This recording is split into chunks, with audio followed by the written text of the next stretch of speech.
بسم الله الرحمن الرحيم. الحمد لله رب العالمين، الصلاة والسلام على أشرف الأنبياء والمرسلين حبيبنا محمد صلى الله عليه وسلم وعلى آله وأصحابه أجمعين. بلين الإسلام، السلام عليكم ورحمة الله وبركاته. نجني ربي بك جرت هندت سنهارك بوجهدا واتكو حالا يرون أما بيتين يتواي أمانتي لالجسي حالا يرون الرجلتو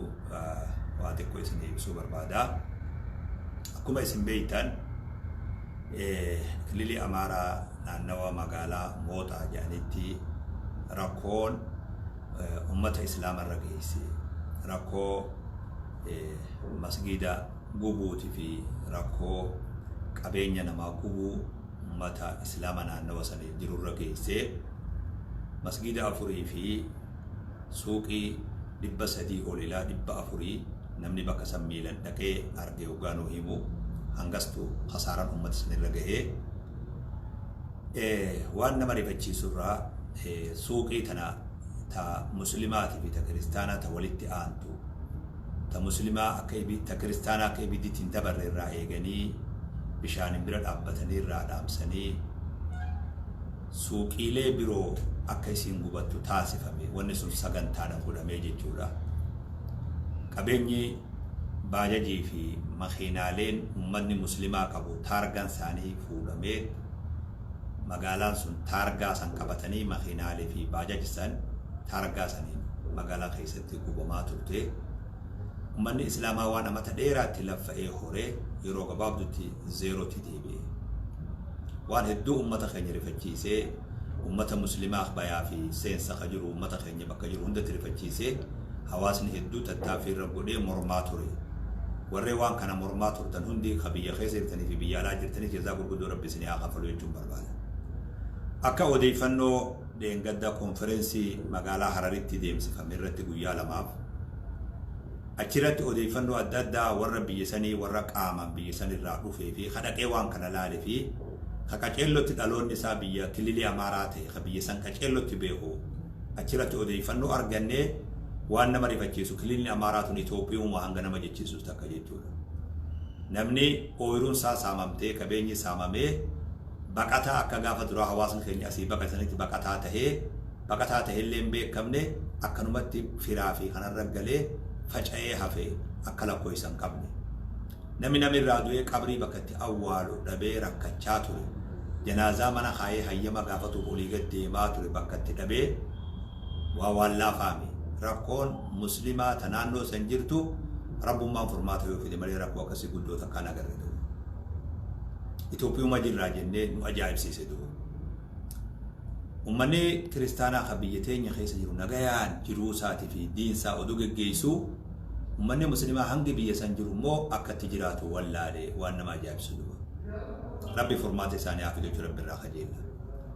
موغا تكا مسجد نقبطو في قبيني سن ساممون وانا مري فجيسو تهي ودو مجرو أمو موغا تكا وعسى أن تكرهوا شيئا وهو خير لكم أمة مسلمة طرف إثيوبياتي خنمني تقوما أمة إسلاما ديغم تجي صداقاتو سياسة أدادا جرجيرمني أدادا أمان سي تقوما أمة إسلاما نفسي سي سبونم ما ملي واي أمانتي حواسن إرام فتيجي نمني صداقاتو أكسمو وجين حواسن مسلمات طرفت مقالا موطاتهم بيني غوجمون بيني غوندرون بيني مقايوتي ملي مقالا موطا دنيا رتي مقان سي أولكئ أمن إسلاما طرفت تقوما سا أغرسيسي دو خراخنا يقال اللي تقوما هريرا أغرسنو سونتين فولدر اللي ونخون كرم ديما وانجو ومن الإسلام أكا ولدت سكيه توقته ركو إساتي أزديمتو هند درا كدابتو تاسيسي حواسا نوتو درا دابته بكجرو هند علماء درا دابته حواسا حييسي مالي حواسني مرغا ساخبتي سور اللي نمني سدور كتوكو اللي نوجدو جزاك القدو ربي سانيا خفلو علماء دقيني تركام في ساني خرانا غايات فراتن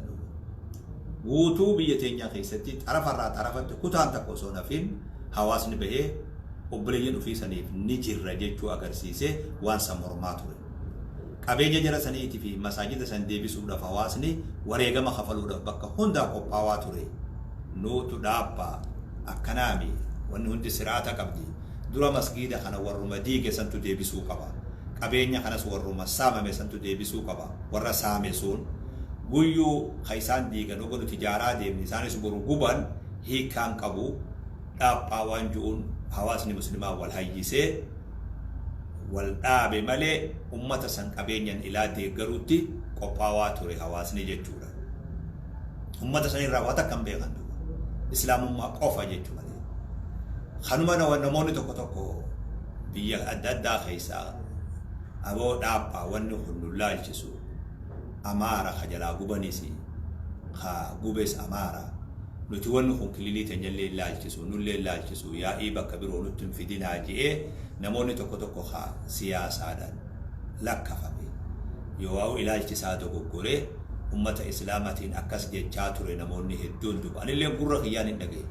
namni tokko akkuma nama waanatti himutti sheekha bar isaanuma rabbi walitti kaasee nu laalchisu naan jee masgiduma hulaa duratti namni tokko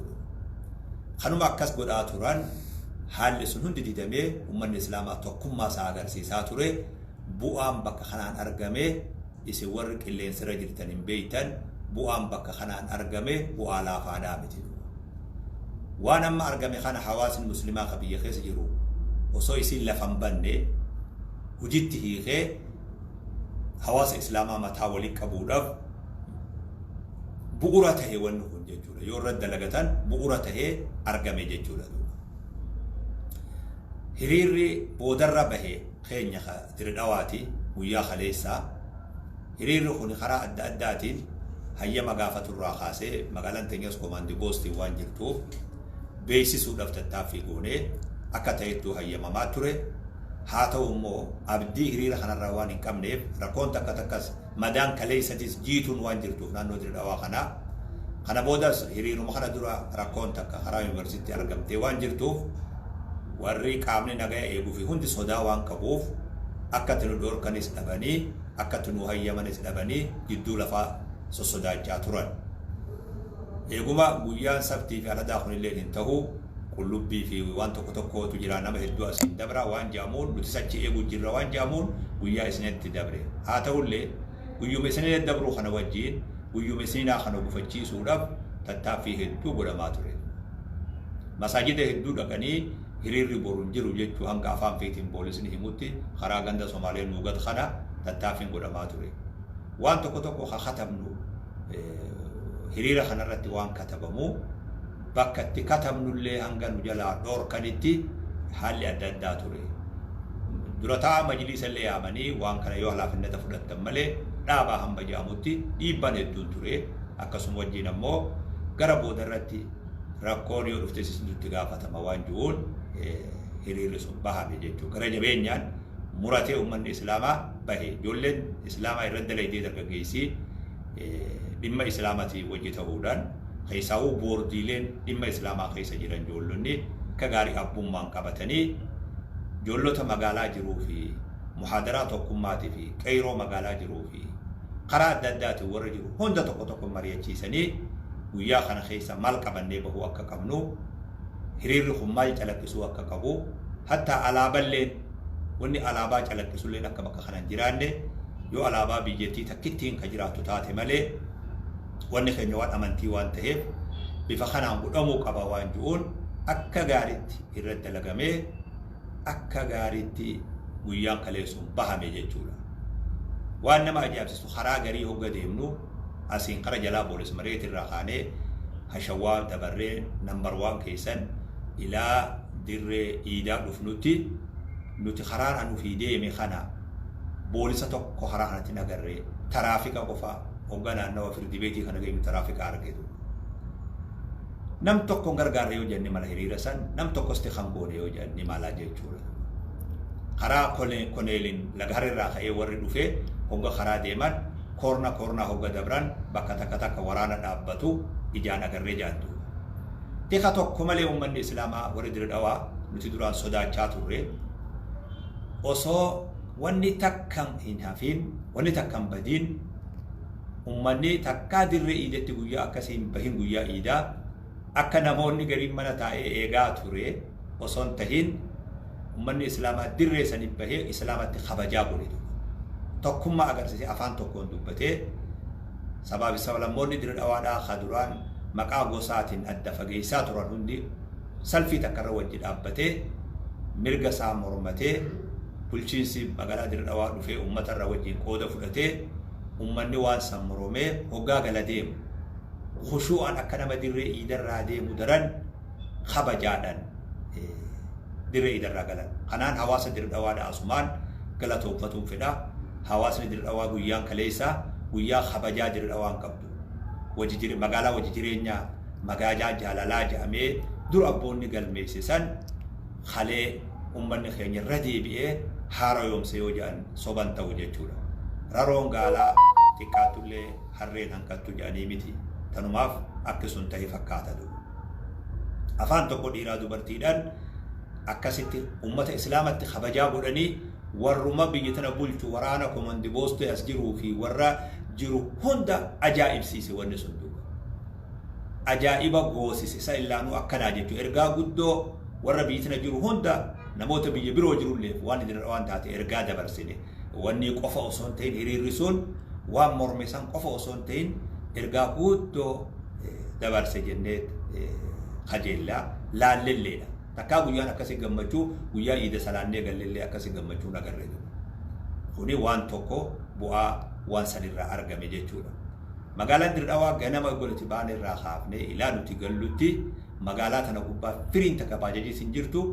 manni tokkos banaadhaa miti. Mana dukkaanarraa kaasee ilaa waajjiraalee adda addaatti manni tokkos banaame namni tokkos karaa kanarra hin jiru warra hiriiraa malee rabbiin ruubii ajaa'ibaa magaalaa keessa seensisee namni tokkos mana isaatiin baane nam tokkos hulaas hin banne namni tokko biiroo takkas banaan turre yoo zuhrii booda eega nuti galle booda waan ta'ee yoo taate malee yeroo tokkummaan ummata dirree dhawaa itti mul'atte guyyaan kaleessaa ergaan cimtuun itti bakka geesse jennee kajeella. Ergaan guddoon hawaasa muslimaa bakka adda addaa dabarsitoon deemtee boodarratti bakka siini geessi jechuu kajeella. Yoo waan gaafii uummanni islaamaa gaafate deebisaa harkatuu baatte hawaasni muslimaa waan itti aanu juuzatti aanu ufiif wal mariyatee murteessa jechuudha. Akkanuma batachaa osoo hin taane wal mariyatee murteessa jechuudha. Konferensii guyyaa lama Hararitti deemsifamtees wanni irratti godhamaa ture kana ture jechuudha. Dura mootummaan biyya sanii waan san deebiftee ijaaruu akka qabda. Kun mootummaan naannoo Somaalee mataskaana diigame baajata fiitiin ijaartetti isaanis masgiida san ijaaranii uummata saniif kaasaa akka kafalan kana amma dhiibban uummanni muslimtoonni Itoophiyaa godhaa jiru. Juuzni itti aanu hoo maalii san uummanni muslimaa gattaa'ee murteessa jechuudha. Ammoo tokkummaa islaamaa uumee warra koree adda addaa ta islaamaaf dalagaa turte san hunda hojiirratti as deebisee ummanni islaamaa akka eessa jirre jee of duuba deebi'ee of laalu taasise jechuudha. Wanni argame sun jechuudha. Bu'aan guddaan kun tokkummaa uume konferensii nagayaa fi tokkummaadhaa jedhamanii kan namni tokkorraa nafin Itoophiyaa irraa kililii Amaaratii fi kililii Tigraay malee namni tokko haa majliisni nafin warri waa beeku sin nafin magaalaa waan saniiti jechuudha. Gama tokkummaa uummanni islaamaa akka dhufu tattaaffii bu'aa guddaa buuse wanni sun jedhamee laalamuu danda'ama jechuudha.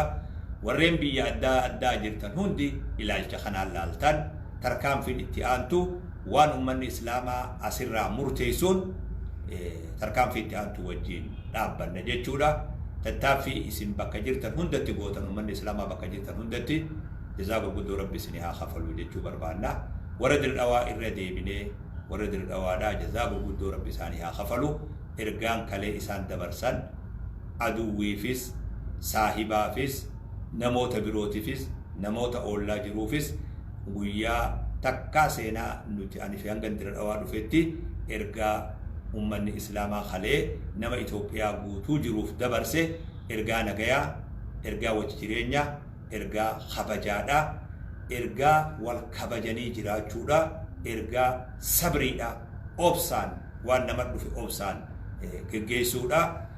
sala hiriira nagayaa haja'ame dhugaadha dirda waqti qadeemsifamte khaleedha hiriirri maqaa adda addaatiin bahe yoo namaatu keessaa waa balleessa yoo qaama birootu dhiibbaarra godhee akka isaan fashalan taasisa hiriirri milkiidhaan galee yoo guyyaa khalee taate malee takkaan agarre kuni waan dirda waan taate yerootti agarsiifnirraa ummanni islaamaa waa wal dhagahee deemeen waa wal dhaggeeffatee ilaa fi ilaameen tarkaanfateen wanni inni hojjenne illeen hin jiru bu'aa cehin inni dabar illeen hin jiru wanni tokkolleen keessa daangeessu hin jiru